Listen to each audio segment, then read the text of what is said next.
screen.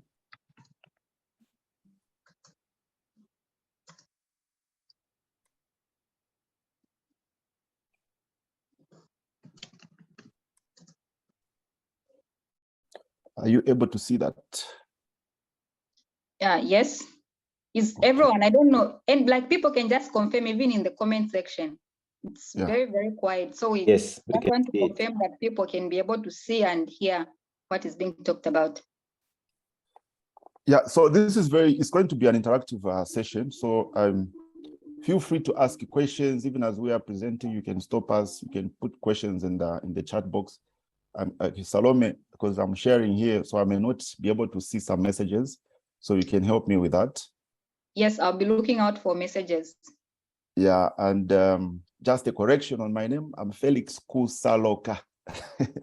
I think you had some trouble pronouncing the surname. Thank you.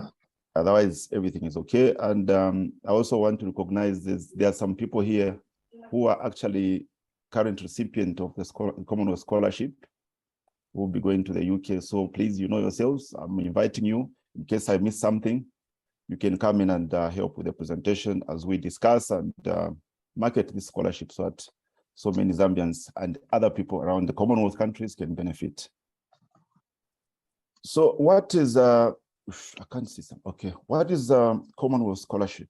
Okay, so these are scholarships that are given to talented individuals, all right, with potential to make a positive impact. So it's looking at development. You need to be a change maker because you have to bring out this in your essays because that's the only selection, the criteria that they use for selection. So you need to identify yourself to be somebody who wants to make a change in your community. Could be in your village, could be place of work, you can name it. So the Commonwealth Scholarship Scheme is mainly aimed at Commonwealth countries, you know, students from Commonwealth countries. And Zambia happens to be one of the Commonwealth members. And the Commonwealth usually has been, it's a scholarship that has been there for many years. So if you're going to apply this year to go next year, you will not be the first one. I hope you will not be the last one, considering that we have a new king now. The queen is no more. So maybe there could be changes, but I don't want to make those assumptions. So let's, what I'm simply trying to say is, let's try to maximize the opportunity that this scholarship is still available. Okay, so it's offered by the United Kingdom government. That is the Office for the Commonwealth, and yeah. So if we move on, who can apply for the Commonwealth Scholarship? So for you to be able to apply, as I said, you need to be a resident of a Commonwealth country, or a refugee, or a British protected person. Okay, and then Commonwealth, usually there are masters and PhD. So if you're going for masters, you need to have an undergraduate degree. This second class 2.1. So basically in Zambia, we can say with a credit or better for you to do a master's. Then if you're applying to get a PhD, you need to have a relevant master's degree for you to pursue a PhD.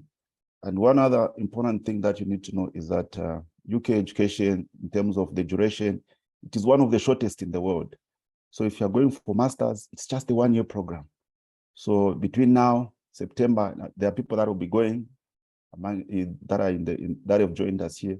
So you can imagine this is September. By September next year, you are back.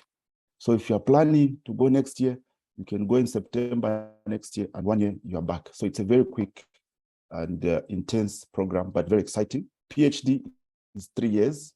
So the funding will get to that. Then another eligibility is, because there are so many scholarships for under Commonwealth, so the eligibility, it's slightly varies. Because I mean, as I've said, you could be applying for masters, you could be applying for a split Commonwealth scholarship, a shared. So there are small variation in the eligibility. But all this information, what we are simply trying to discuss with everyone today is to just enlighten you to say there's Commonwealth, you can search it, you don't need to pay anyone to help you apply for this. It's free, there's no application fee. So what types of awards are available? So here's a list of all the Commonwealth scholarships that are available. So we have the Commonwealth PhD scholarship, the split site, the masters, the shared, the distance. Then there's also PhD for high income countries. Zambia falls under the least developed countries, I think. Then we also have the medical fellowship and the professional fellowship.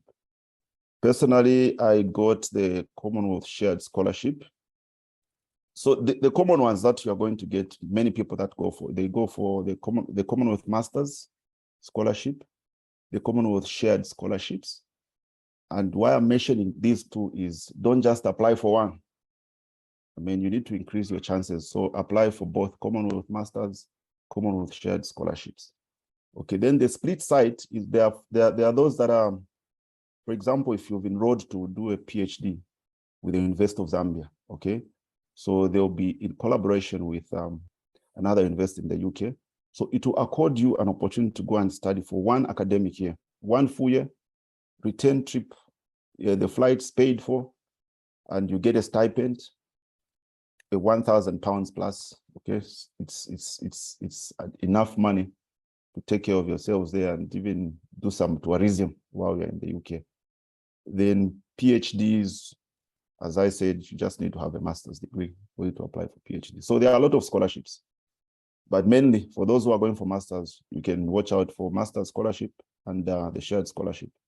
PhD, of course, is only one for the least developed countries. You see, when you're applying for a scholarship, you don't just apply based on what you want, okay? This is the mistakes that I also made when I was making my application, because, yeah, so you need to look at what are they looking for? What is the scholarship looking for? So the Commonwealth, CSC is just simply Commonwealth Scholarship Commission. There are themes. So you should choose a course that falls in any of these 6 themes. So if you're going to do engineering, it should fall under science and technology. There's promoting global health, strengthening resilience. It has to be, when you make your application, you need to reference to what theme that your program falls under. So as I said, if you're going to do engineering, you need to reference to say it falls under science, technology for development. Don't just do something outside this. Definitely you won't get any chance for it. Financial support available. So the scholarship is fully funded. It covers a return air ticket to the United Kingdom, economy class, not first class. Maybe you can upgrade if you have a little bit of some money, you go to first class. Then there's a living allowance, which you get if you get, the way it's administered is a little bit different. So if you're in a master's scholarship, you get it, I think, every 3 months. If you're a shared scholarship, it will be like a salary. You get it every month. And then you also get thesis, your dissertation research project fund. So there will be some money for that. And because when you go to the UK, it's very cold there. There's also some money called the warm clothing allowance. So there's a lot of money here. So it should motivate a lot of people to apply for this. As much as you are getting your education, you also receive some pounds. Okay, this one is far much better than the bursaries, because I know people like myself and others, you are paying back the bursaries. Okay, so but in this scholarship, it's all free. You don't need to pay back anything. You just need to make sure that you pass your courses and adhere to the terms and conditions for the scholarship. I can't see this. So how do you apply for the Commonwealth Scholarship? So you must identify a nominating agency for you to apply for the Commonwealth. You don't just make an application without a nominating agent. I think Esanju will talk more on the application procedure. I was just trying to give a highlight. If there are any questions, please feel free to interject and ask a question we can discuss. I've noticed I'm just talking alone. So I think I'll end there. I will leave this to Esanju to continue. Thank you very much for listening. All right, thanks a lot, Felix. So I'll just go through the nominating agencies and we'll go through the questions that are associated with the application as well. Felix, are you okay with presenting the slides? Then I'll just be telling you when to turn to the next one. All right. All right. So the nominating agencies. So the way it works, this is the part of the application which confuses a lot of people, because you have your Commonwealth Scholarship application, which you do on the online portal, but then Commonwealth Scholarship Commission doesn't accept you as an individual to just apply directly. You have to apply through a nominating agency.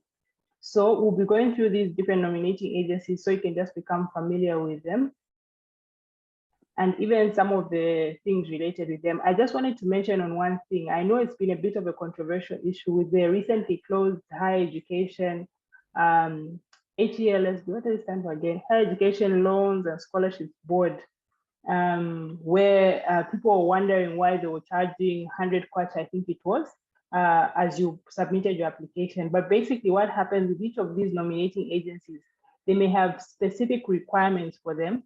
For example, for me, I applied through FAWEZA, which is the Forum for African Women in Education. I've forgotten the last part of the acronym, but yes. So with them, so with FAWEZA, we have to be members associated with FAWEZA, and then you have to pay a membership fee to them. So I think even with the higher education board, from what I've heard, it's that it's some form of like a fee, like a fee associated with a specific board, but not with the application itself, if that makes sense. I know I've seen a question that's popped up around that, but that's the understanding that I've gotten. So these are the about 6 different nominating agencies. These are the non-governmental ones, but the governmental ones would be like the Higher Education Loans and Scholarship Board that I was talking about. We can go to the next slide. So types of nominating agencies, yes, as I was saying, so there's the National Nominating Agency, which is the government one, which is the Higher Education Loans and Scholarships Board. So usually if you follow their Facebook page, or if you even check newspapers or even their website, you will see the different scholarships that they're advertising and you apply directly to them. So this application has closed. I'm not sure how many of you were able to apply through that, but with that one, what is usually required is you answer some questions, some essays. You also need to show that you have a university acceptance. And then now they've introduced that 100 kwacha fee that you submit as well. And then in terms of NGOs and charitable body nominators, you have ones like Canon Collins Education and Legal Assistance Trust. I think this is one which a lot more people are familiar with. So you can select them as your nominating agency. Based on what I know, you just select them as your nominating agency as you're submitting your application online. And that's how you do it for Canon Collins. And then you've got other ones like the Commonwealth Disabled People's Forum, which brings disabled people from all countries of the Commonwealth to advocate for promotion and equality of opportunities. We can go to the next one. Next slide, yeah. Then we also have Forum for African Women Educationalists, FAWE. So the Zambia office would be called FAWEZA because of the Zambia component, which promotes girls and women's education in sub-Saharan Africa. I saw a question pop up about this. Yes, with FAWEZA, I don't know if I'll answer the question directly, but yes, you do have to be a member to apply through them. So you would have to go, it's advisable to go to their offices to just understand the procedures. As far as I'm concerned, you would fill out a form, a membership form, and pay the necessary membership fee. And then you apply. So when you're applying on the Commonwealth Scholarship Commission website, you select FAWEZA as your nominating agency, but then you have to print out that hard copy, like print out a hard copy of your application and go take it to them at their offices as well. So you just need to understand what different nominating agencies require of you. Then you also have the Early Access Network. Oh yes, someone has said you also have to be a female to apply through FAWEZA, yes, because they're promoting girls and women's education. Yeah, I think they only do nominate females. Sorry to the men. So for Early Access Network, This is an association of non-profit organizations in Africa that work with high-achieving, low-income students to access international higher education opportunities. So you may find that there are people who are affiliated to different non-profit organizations. If your non-profit organization is actually affiliated with HALI, then you're likely to be able to apply through this one. So you have to have some form of affiliation with whether it's the members that they work with, or maybe you've done some work with.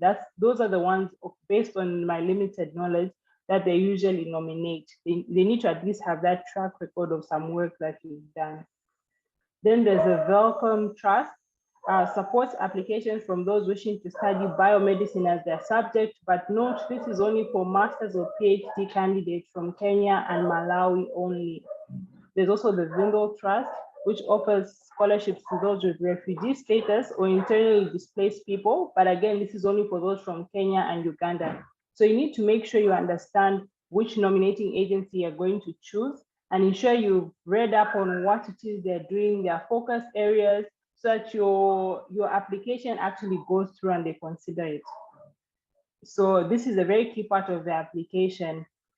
So for example, there may be some who missed out on the higher education application process, but you can see that there are other options for you to be able to apply, such as Canon Collins or Faweza. We can go on to the next slide. So this is just some students studying. So in terms of the essays, there are various essays that you need to have actually, you have to actually answer to in order to make your application. So there's essays on the development impact, and these have different components of it to allow you to properly break down what your development impact is. So if you look at it from a general perspective, right? The way the Commonwealth works as an institution, or the Commonwealth Scholarship Commission as a component of the Commonwealth, they're trying to help Commonwealth countries become more developed, essentially, or achieve their development targets. So for you as an individual, when you're doing an application like this, what you should be thinking to yourself is, I need to show these people that I'm going to help them achieve their goals in terms of how they're developing the Commonwealth, but I need to show that I'm specifically meeting the objectives of my country, like my country's goals, what it is they're trying to do in terms of development, whether it's the national development agenda that they're working on. You need to show how you fit into that bigger picture. So that's the development impact essay. You also have to talk about your objectives during the award, career plan in the next 5 years, and your long-term career plans, as well as a personal statement and voluntary and leadership experience. So as you can see from this listing, there's quite a number of essays that you need to do. That's why you can't just wake up and say, I'm going to apply for the Commonwealth Scholarship today and submit today. It actually takes time. There are people who will be going through this process maybe for 3 or 4 months, even before the deadline, just to ensure that their essays are up to standard, even as they submit them, and that their essays address what it is that the Commonwealth Scholarship Commission is looking for. And even as you're doing your essays, remember the STAR approach, because you don't want to be just baffling about different things as you write your essays. Remember, you need to present the specific situation that you're trying to describe. What is it that they're trying to get from you? You need to describe the situation, the task at hand, the action, and the result following that. So in all this, you're trying to address how it is that you're going to study, them paying for you to go study in the UK is going to achieve these different objectives. So we'll just look at an example and we'll just talk through that, but I'm sure there'll be a lot of questions around this. So we can move to the next slide. So yes, so this is the one. So in terms of your career plans, what you should be thinking to yourself is, what is it that I want to do for the future? Which direction do I see my career going? In terms of my professional development, what is it I'm lacking? Maybe you'll find that there are certain courses that aren't even offered in Zambia, but you feel like if you were able to take that particular course in the UK, it could actually be a game changer here.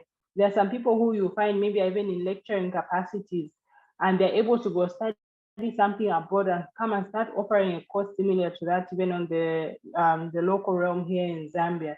So it's certain considerations like that. We can move to the next slide. So an example question which you may get from the essays is please supply a personal statement of no more than 500 words that summarizes the way in which your personal background has encouraged you to want to make a contribution to development in your country. You should indicate areas in which you have already contributed, such as in overcoming any personal or community barriers to higher education. Note that if there are any gaps in other sections of the application, you could include them in this section. So on this particular one, you have to be very, very careful. You need to have in mind, remember what we said about the STAR approach in a few slides ago. So if someone is not asking you for your life story here, so that you go and start saying, I was born in this village, I did what? No, they're not asking about that. It's about what is it about you as a person brought you to where you are in terms of your career or professional aspirations. Where is it that you want to go? Like, how does that all come together? So you're not telling someone your life history. You need to be explaining to them your convictions in terms of what it is you want to go study. I'll give an example here to make it easier. There are some people, for example, who you find that they grew up, say, in a more rural area where there was no proper hospital there. And then they saw how people were struggling to get basic medication. There was no doctor to attend to people. And that made them decide that I want to pursue medicine. You see, that's something which you can describe in a personal statement because you're bringing a personal element into it, but you're tying it to how it led you to where you are in your career. We can move to the next slide. Considerations for the essays. Don't play the poverty card to make CSC feel sorry for you, because this is something which a lot of people like to do. You'll be there saying, no, I was born in this village, we had no water, we had no power, we had no... These days, people don't fall for that poverty card. So don't try and do that. Especially like, people try to also play the card of, I'm from Zambia, which is a least developing country. Please, we need your help. It's as if you're begging someone for help. No, you come to them, you have to come to them with a level of confidence, not as if you are begging for their assistance. So you have to make sure you exhibit that in your essays that you're writing. You also need to ensure there's a logic or flow to what it is you're writing. You can't have random passages just put together. You need to make sure that all your essays actually have a logical sequence to them, and they are answering the question in terms of tying back to what the different goals that you're relating to, the goals that Felix went through. You have to be able to tie your essays back to that. Highlight key things that make you stand out from the next person, the magnitude factor. So for example, you might find someone who, in your village, you're the one who helped raise money. Okay, let me not say in your village, let me say in your community. Maybe even there's a community near you where there was no borehole or something. You help people come together, raise money, and then put a borehole in that area. It might not even be the community you live. Maybe for you live in Kablonga or something, and then you don't have borehole problems, but you saw a challenge, maybe say like in 10 miles or something, or maybe even further out in another more rural place, and you help raise money for that. That's a key thing that will make someone like, who's reading thousands and thousands of essays be like, oh, look at this person use their initiative to do this. So in the essays, maybe for example, on the one on volunteering, you can bring out something like that. So in terms of direction, ensure there's direction in your essays. This should point to the general direction of what you want to study, why you want to study. For example, it's been a lifelong dream, or maybe this will help me attain certain things in my career, or it will help me help my country to do certain things. And make sure to include voluntary and leadership experience as well. We can go to the next slide.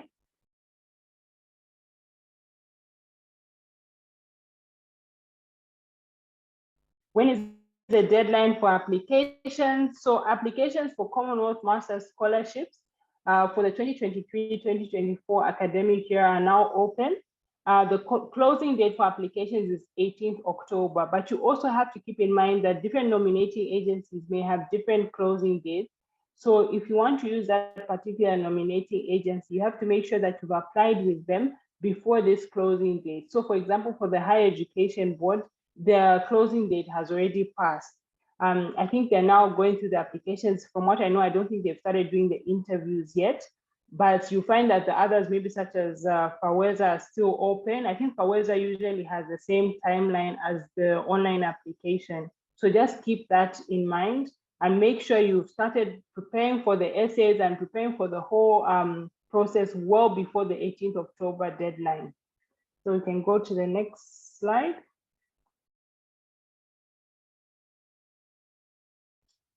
So I think that brings us to the end of our presentation. We didn't want to make it too long for you because we know a lot of people will have a lot of questions as some of you are going through this process already. So I think I may hand over to Salome to just guide us through the question and answer session. Okay, thank you so much, Felix and Esanju, for that presentation. So for now, maybe we can be taking like 3 questions and then you guys respond, then we go to the next set of questions. So I'll just be reading the questions out. The first 3, someone asked, like, do they offer scholarships for undergraduates?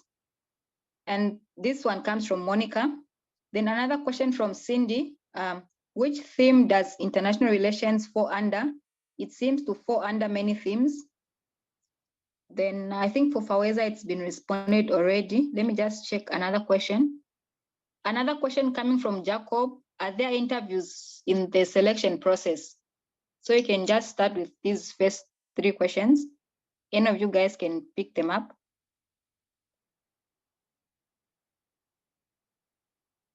Okay, let me just say something.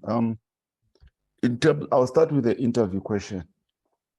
It depends with the nominating agency, okay?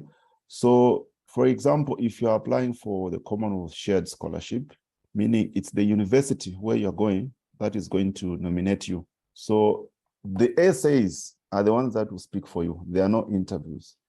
But again, if you're going to use another nominating agency, for example, the higher education, there are interviews there.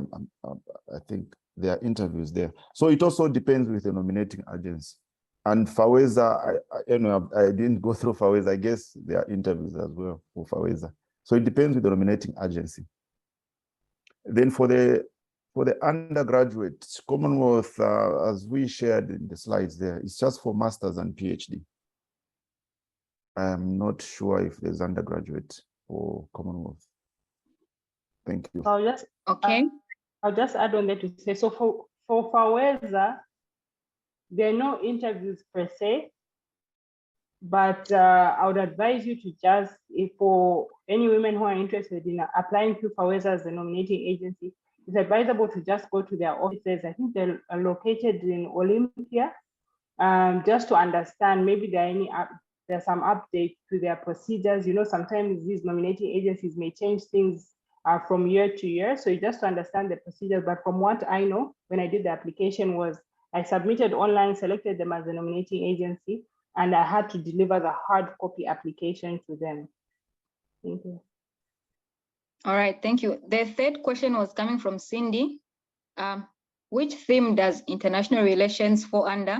It seems to fall under many themes. Maybe on this one, we can even go to the slide where we were looking at the... You can see the slide, huh?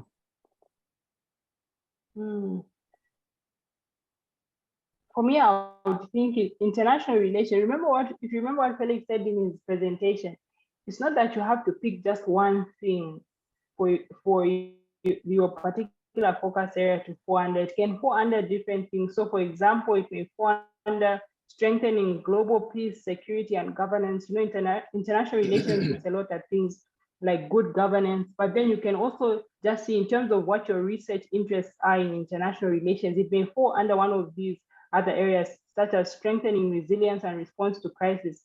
You know, especially with things like the outbreak of civil unrest that we've seen across the globe, your interest may be in promoting peace and those kind of things. So you may then choose to say you want to study something under international relations, but with a focus on strengthening resilience and response to crisis.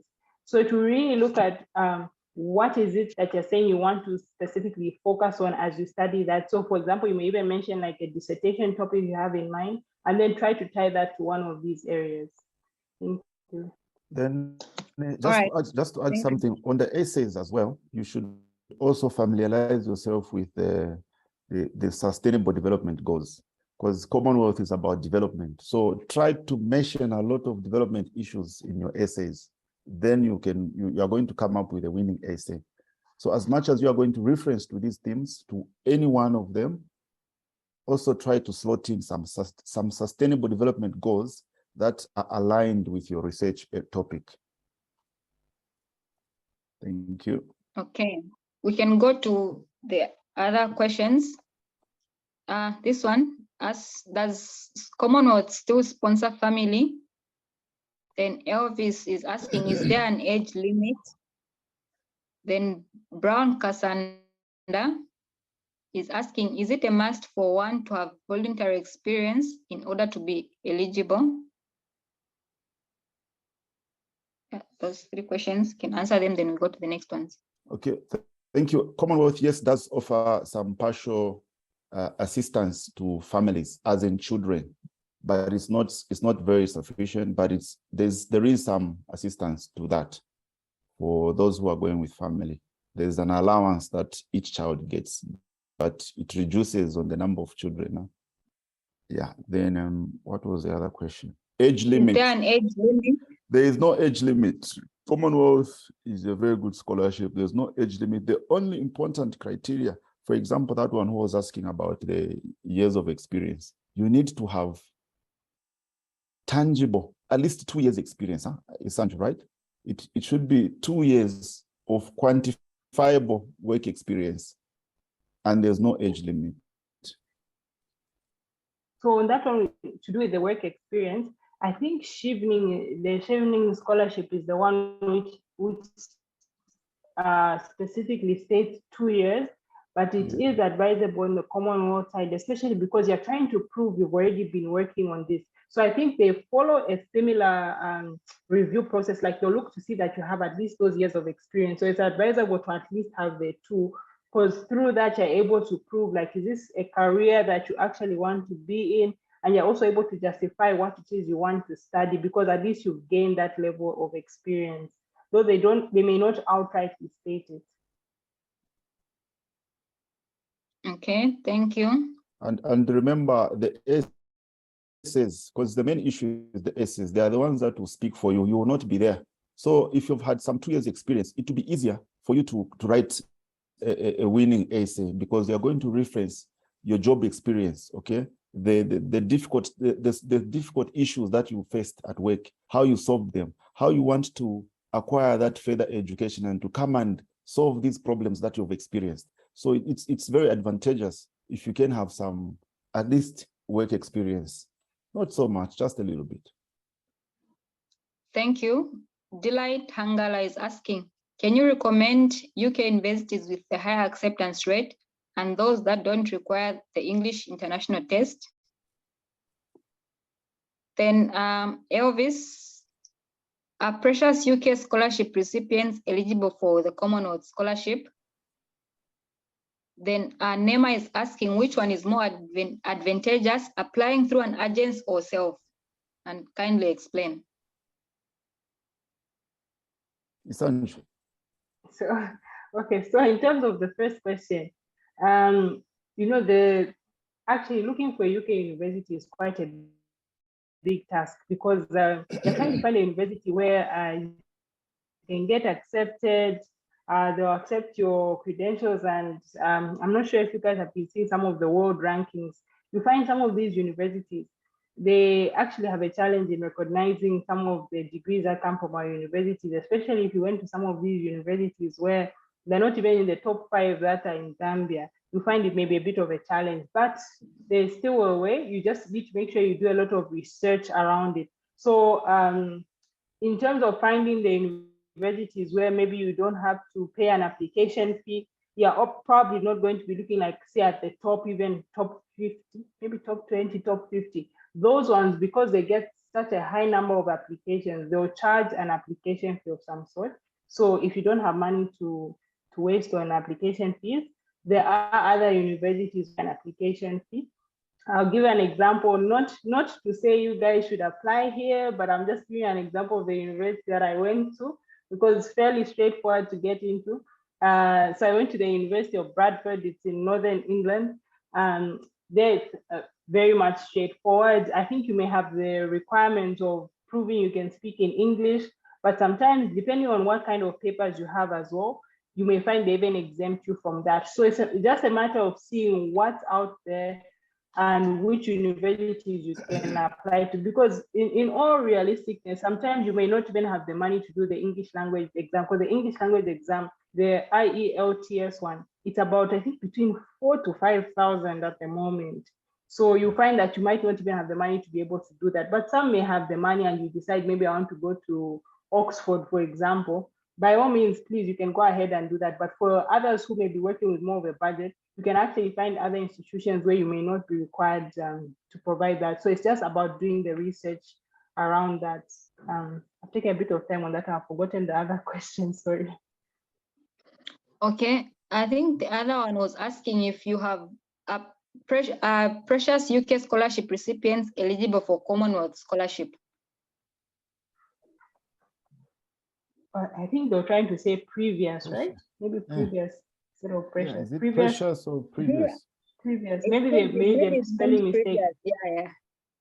Oh, so previous UK scholarship recipients, are they eligible? Yes, are they eligible for Commonwealth? That's the question, yes. right? Mm-hmm. Yes, they very much are eligible. You know, when I was actually a Commonwealth scholar in the United Kingdom, I found someone from Nigeria. This guy tells me he has studied two masters on Commonwealth and he's now doing his PhD in the UK.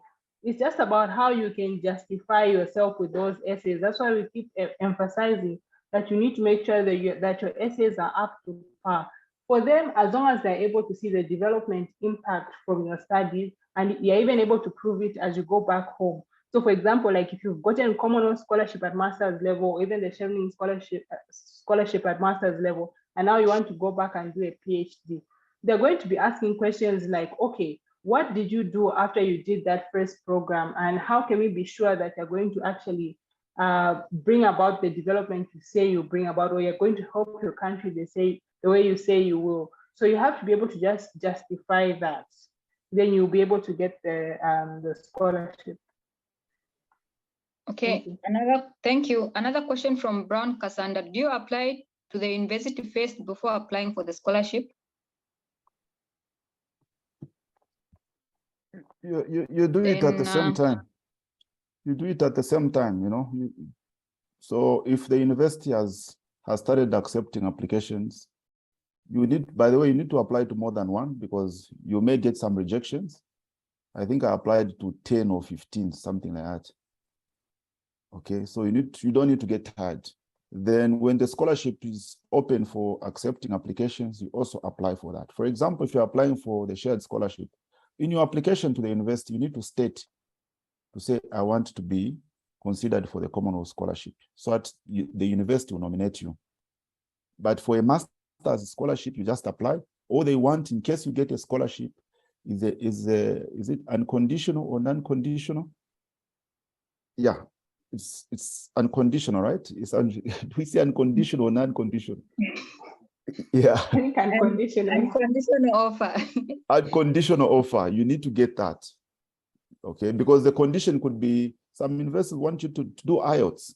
So as you're applying also, do your research to say, okay, I mean, we are in Zambia, want to avoid certain other expenses, because when you convert your kwacha to pound, you find you are going to spend a lot of money. So apply to universities where they don't require IELTS, they don't require application fee, so that you can spread your, cast your net wide, right? But if you have some money, you can do those things. I did the IELTS though, but it's up to you. It's up to what you can afford. Thank you. Alexander Zulu is asking, saying, I am male and higher education, and the higher education deadline has passed. The other nominating agencies are not in Zambia. Do we have any other nominating agencies specific for Zambia? So I can respond on that one. You can use, you can try and apply through Canon Collins. It's still open. And then you can also check if you have an affiliation, maybe with Early Access Network. You can just research on that one as well and see if it's available for you to apply to. But I have a friend who got, for him, when he applied through Canon Collins. So this scholarship it's highly online. Huh? So even if there's no nominating agent, for example, Canon Collins, I also submitted my application there. It's based in the UK.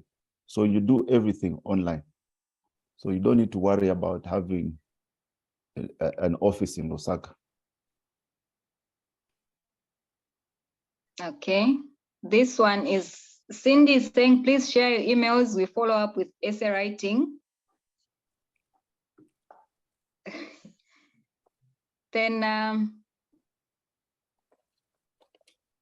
Chilufia is saying, since the deadline is fast approaching, is it better to do as many applications to universities as possible because you need to give 3 university options? In the application process, they don't necessarily need an unconditional offer. You just list the universities, but start pushing. You need to push the universities to make sure that you get an unconditional offer.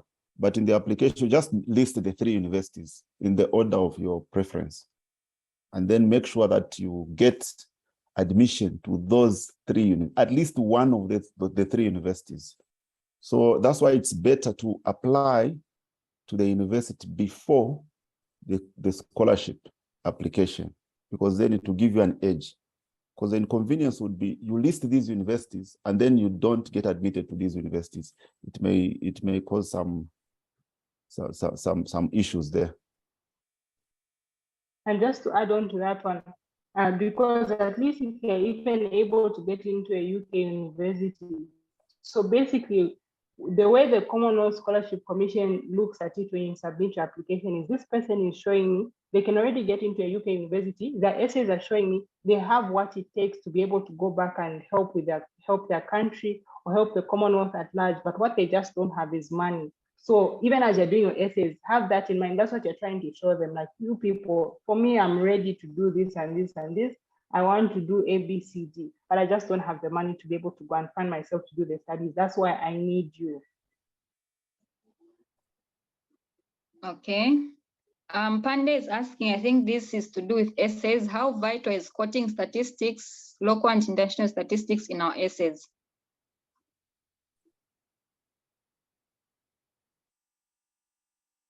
What's the question again? How vital is quoting statistics when you're writing essays? Quoting statistics. Like maybe on this one, I would say, oh, sorry, go ahead. Yeah, like including maybe statistics, if they want to specifically maybe talk of if they're doing development studies, maybe according to this, Zambia is estimated to have maybe 30% of poverty rates and whatnot. Yeah, just like specifying, especially when you talked of the SDGs, those things can have statistics at some point. So maybe they're trying to clarify, like, can you go all technical and quote the statistics and include them in your essays? Yes. The answer is yes. Okay.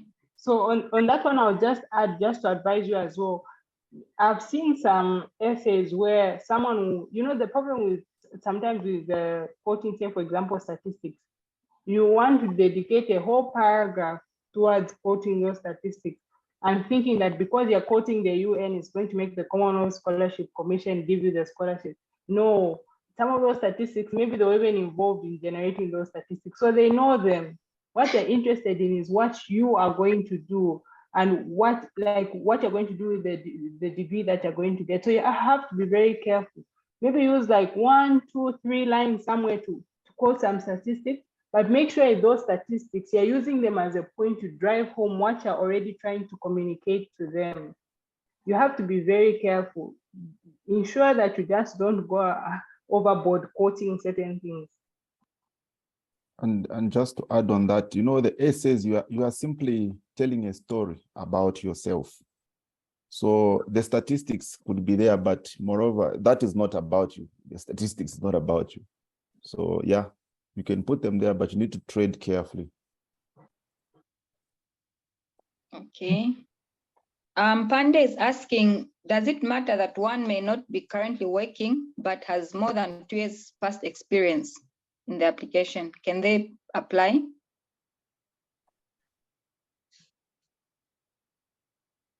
Yes, they can. That person can apply. So for you who is not even working now, you have all the more reason to do more research than others, because now you need to show, even though they are not working there, for you, you have all the time now to convince them that, look, for me, I actually need something to do.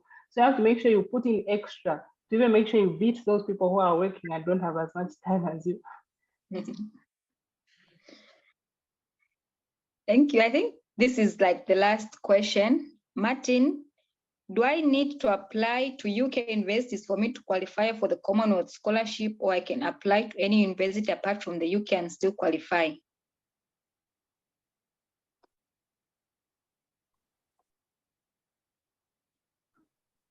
Have you gotten So the question? on that one, what I would say is,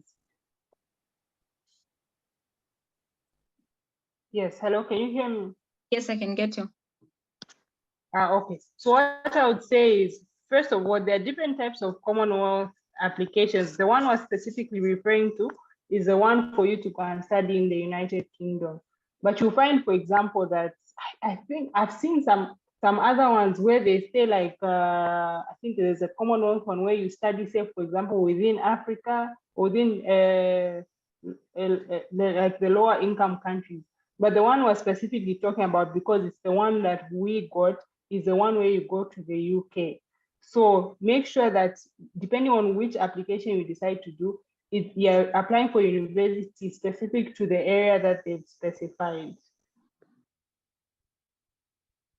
Okay, thank you. Maybe Felix, you can answer.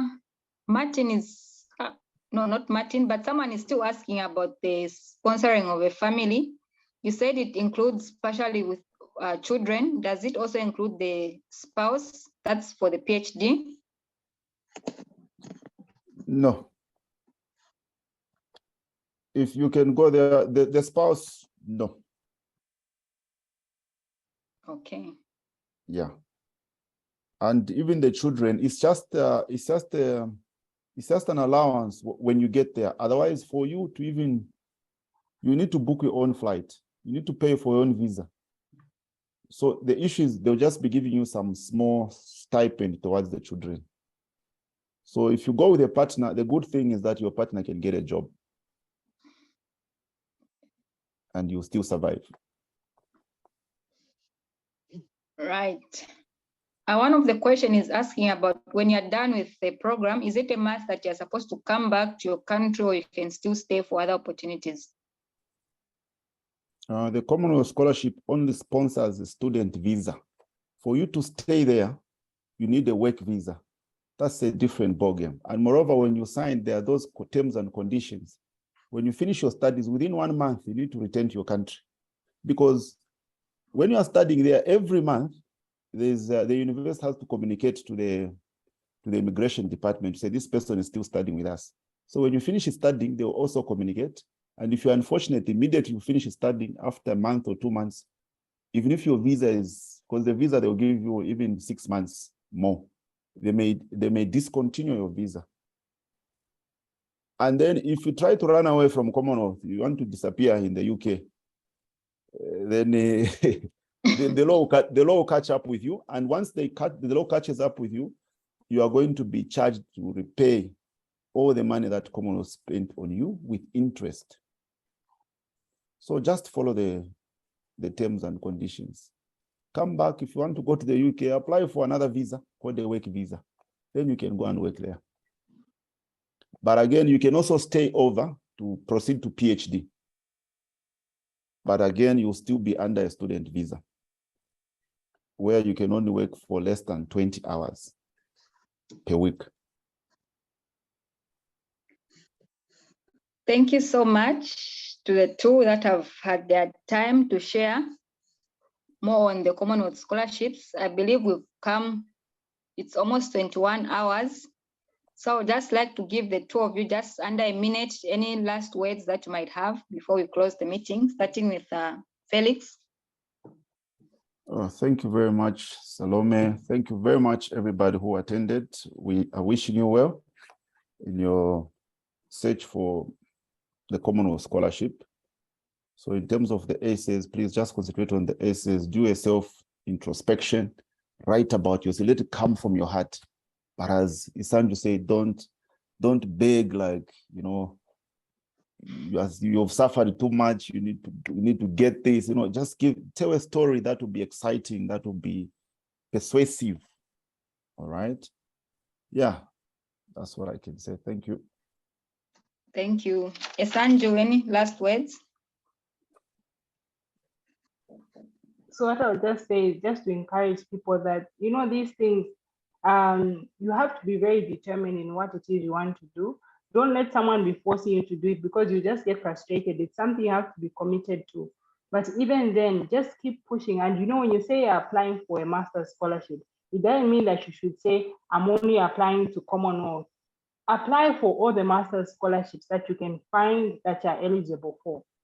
Whether it's the Swedish scholarship, there's a MasterCard scholarship, just apply for everything. Your goal should be that you're trying to get to either a PhD or a master's. So you have to find a different way to go. There's even the Irish Embassy scholarship. So just try everything. You know, for me, when I was doing my scholarship applications, I think I tried for 2 or 3 years. The first 2 years, I wasn't so serious and I didn't get in. By the time it was the 3rd year, I said, hey, anything that has the word scholarship in it is eligible and I'm eligible for it, I'm applying for it. I applied to Canada, to where didn't I apply? By the time that I was actually getting my scholarship, I had a scholarship to go to Canada on a MasterCard scholarship, fully funded as well, or to go to Commonwealth. Now, you know, you even have like next level problems. You're saying to yourself, okay, so should I choose Canada or should I choose the United Kingdom? You know, those are your problems then. Not where you're like, I keep trying, but I'm not getting anything. So you just have to go all out. And then you see, at least if you get to that stage where you're even just deciding which scholarship you want to apply to, but don't give up. Sometimes you may